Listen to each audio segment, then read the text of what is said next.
Hey, Buddy Manning here. Welcome to our Garden Report News Edition.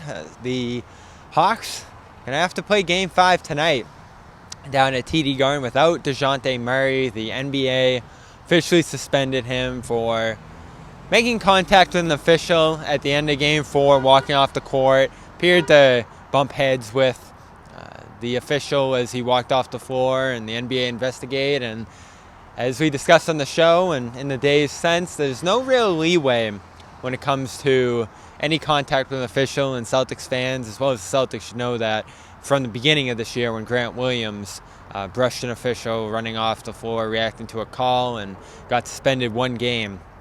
And it's pretty much automatic. Now, some wondered whether the NBA would take into consideration the fact that the Hawks face elimination tonight.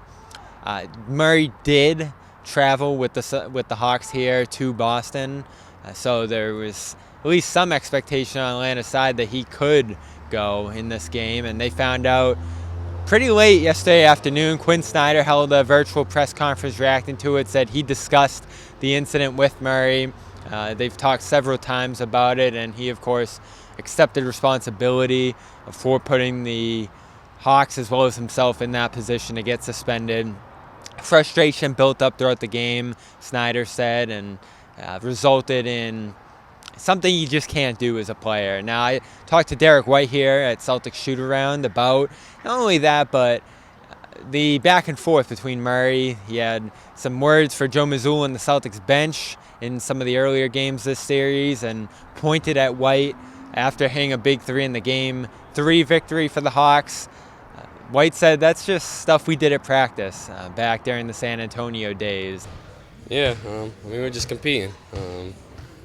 Some of the stuff you see out there we kind of did in practice before, and so every time we're out against each other, we're just competing, and he's been pushing me, I've been pushing him, and we just kind of show that in the series. Sign up at FanDuel.com/Boston and get in on the action with $200 in bonus bets guaranteed when you place your first $5 bet. They've, of course, shared respect for each other throughout this series. I'm sure it's friendly in some ways, the competition that they've had going back and forth, but it could have ended in Game 4, given the fact that the Hawks will try to extend this series, one that they've largely been dominated from a shooting perspective. They have struggled to stop the Celtics from making threes, making shots in the field in general, run out transition. Murray was forcing almost 3 steals per game, taking primary role guarding Jaylen Brown as well as spots guarding Jason Tatum.